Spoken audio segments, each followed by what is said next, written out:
J'ai décidé de faire un DEP parce que c'est une formation qui est quand même assez rapide. Le DEP est beaucoup plus axé sur la pratique que le cégep. Ce qui m'intéressait dans ce DEP-là, c'était l'aventure, la nouveauté surtout. C'est aussi d'apprendre les cultures de chaque pays, voir l'architecture, vraiment découvrir d'autres mondes. Ça nous permet de vendre un rêve, puis je trouve ça super le fun parce que c'est pas quelqu'un qui repart triste. Généralement, c'est quelqu'un qui va repartir content. Mon nom, c'est Christine Leroux. J'étudie en vente de voyage. Je m'appelle Marie-Ève Guénette, j'étudie en vente de voyage. Je m'appelle Fanny Gabellier, j'étudie en vente de voyage au Centre de formation professionnelle Paul-Émile Dufresne.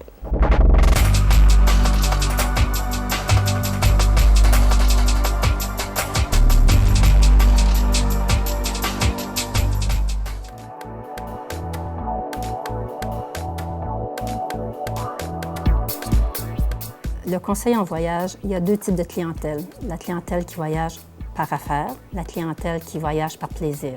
Si on regarde les voyageurs par plaisir, encore là, il y a plusieurs produits.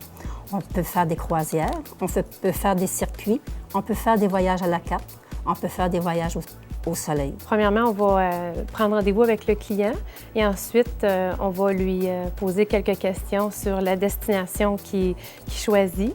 On utilise les brochures et dans les brochures, il y a plusieurs images. Les tarifs sont indiqués, les circuits, il y a des croisières.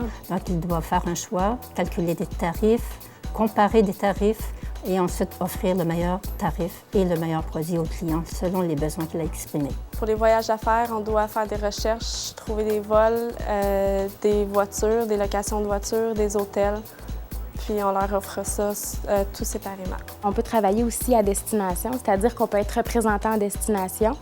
On travaille pour un grossiste. Le grossiste nous assigne une destination et on reçoit les Québécois, les Québécoises qui arrivent là-bas et on veille au bon fonctionnement de leur séjour avec nous. Si un étudiant choisit d'aller chez un grossiste en voyage, la porte d'entrée chez un grossiste en voyage, c'est agent de réservation, c'est-à-dire qu'il répond aux agents de voyage qui téléphonent pour avoir de l'information sur les produits et les tarifs de voyage.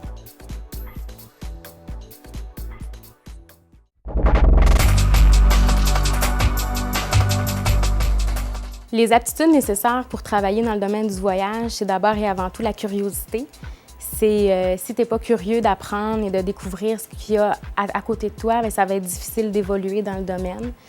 Il faut aussi comme aptitude quelqu'un de débrouillard. Bien connaître la géographie aussi. C'est être capable de travailler sous pression par moment, d'être capable d'accepter les erreurs qu'on fait. Il faut être consciencieux, il faut être minutieux, il faut prendre le temps de faire les choses, puis il faut le faire bien. Avoir la patience, de bien comprendre, de bien cibler les besoins dans un moment, souvent dans un court laps de temps.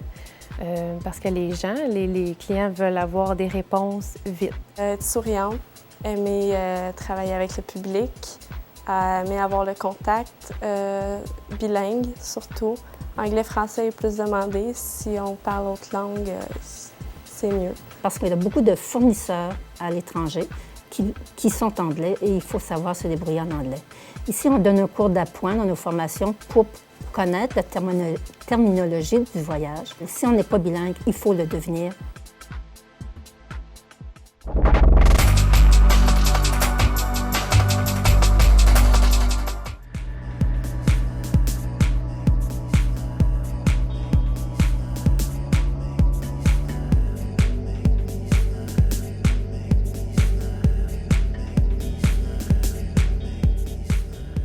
La formation dure 1245 heures. Donc, c'est réparti sur 3 semestres. La première session qu'on a eue, c'était des cours surtout généraux. On a eu des cours de géographie pour découvrir ce qui nous entourait.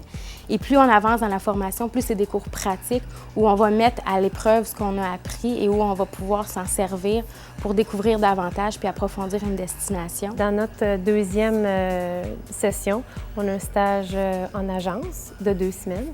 Puis dans la troisième session, on a un stage de 5 semaines chez un grossiste. Donc, ça nous permet aussi de voir, de familiariser avec les outils, avec le technique qu'on a appris. On a des volets de modules techniques où on apprend plus à gérer des logiciels, à voir les sites de voyage, à travailler avec un traitement de texte.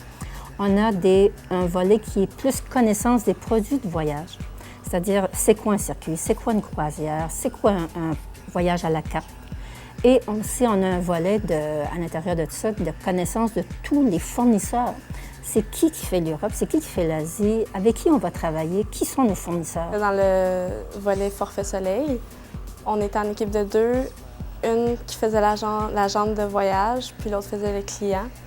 Le client posait des questions sur une destination quelconque, ses besoins, qu'est-ce qu'il voulait pour son voyage.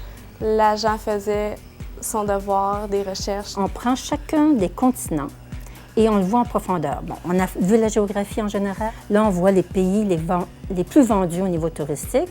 On regarde qui sont nos fournisseurs, on regarde les tarifs, on les compare, puis on voit aussi les grandes attractions de ce continent-là. On faisait une présentation de 2 heures. Puis c'était fantastique.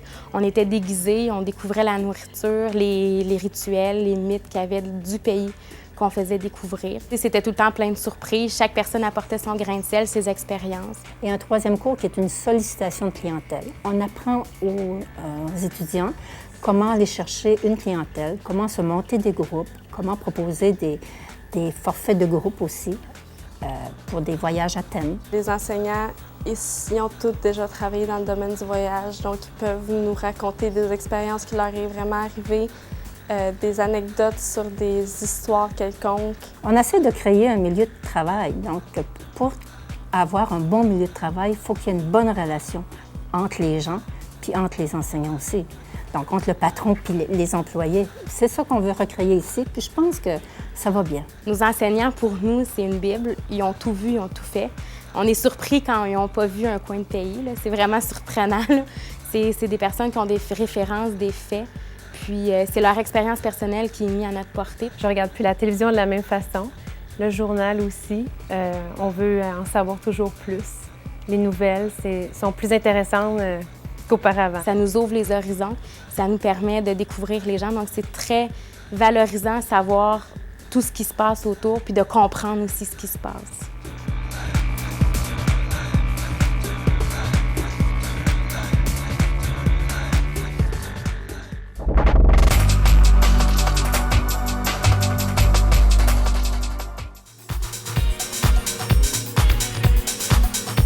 Le taux de placement avec le DEP qu'on fait présentement est très fort.